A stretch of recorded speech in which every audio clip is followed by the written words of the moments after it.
Akdağ Gümüş Yayınları standında Profesör Doktor Ahmet Ar.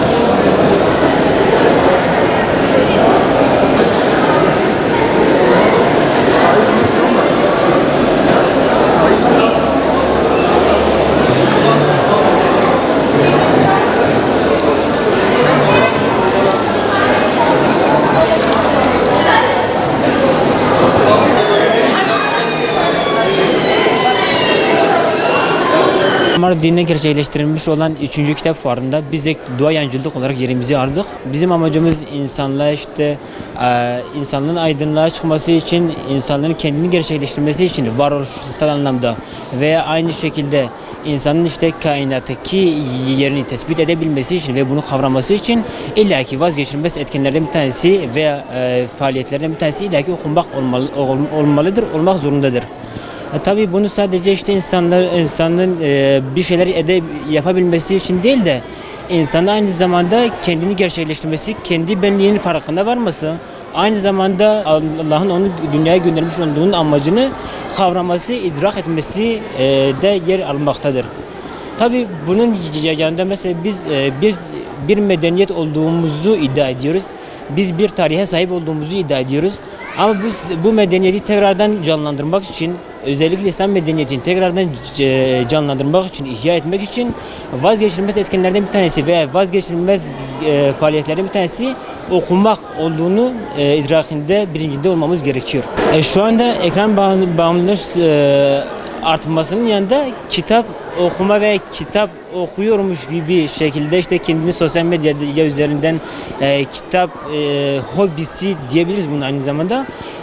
Mesela biz hemen hemen her evde yüzlerce kitap olduğunu biliyoruz. Ve her evde Kur'an-ı Kerim olduğunu biliyoruz. Bu bir hakikattir. Ama burada bir şeyin olması ve bunun olması bizim çok okuduğumuz anlamına gelmez. Mesela burada bir öğrencinin bir günde onlarca kitap alıp da o kitaplardan sadece bir tanesini okuduğunu da biliyoruz.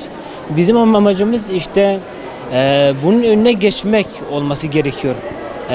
Bir kitabın bir gösterişten ziyade az önce dediğimiz gibi kendini varoluşsal anlamda gerçekleştirmesi için hakkıyla Allah'a kul olabilmesi için bunu sadece alıp bir evde veya bir kitapla yerleştirmekle olmaz.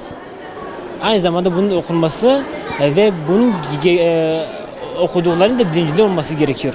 Fuardan çok memnunuz. Bu yıl 3.'sü düzenleniyormuş. Biz ilk kez katılıyoruz. Tabii okumanın önemi okuduğunuz eserlere göre değişiyor. Önemli olan doğru kaynakları okumak. Bununla alakalı piyasada çok yanlış eserler de var, doğru eserler de var. Önemli olan doğru kaynakları bulup okuyabilmek.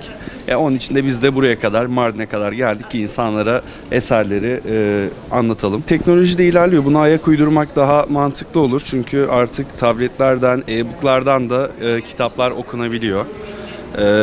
Önemli olan teknolojiyi de doğru kullanıp en azından bu şekilde gelişmeyi sağlamak. Tabii yani ekran oyun oynamaksa ve benzeri şeylerse böyle bir şeyler zaten bizim tasvip ettiğimiz şeyler değil.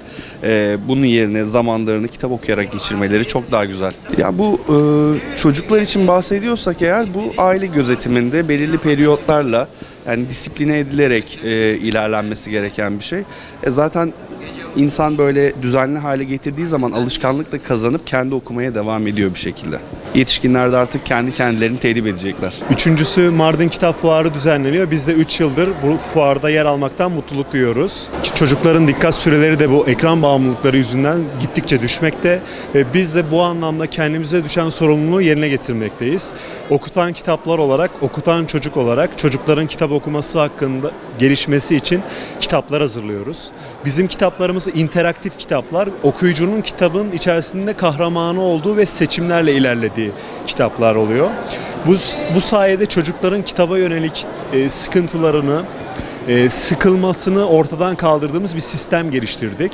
Çocuklar kitabın içerisinde seçimler yapıyor. Her seçtiği macerada farklı sonlar yaşıyor. Bu anlamda bir kitabımızı okuyan diğer kitaplarımızı tamamı okumuş oluyor. Aslında doğru çocuğa doğru kitabı önererek okuma oranlarını yükseltebiliriz. Gerçekten bizlerin de yetişkinlerin de dikkat süreleri çok kısalmış durumda. Ekran yüzünden hiçbirimiz uzun süreli okumalar yapamaz hale geldik. Bu anlamda çocukların sürekli kitap okuması için teşvik etmeli. Öncelikle bizlerin okuması, sonra çocuklarımıza da tavsiyelerde bulunmamız gerektiğini düşünüyoruz. Yetişkinden gördüğünü uygulayacaktır çocuk. Bu anlamda önce biz okuyacağız, sonra çocuklarımızı okutacağız.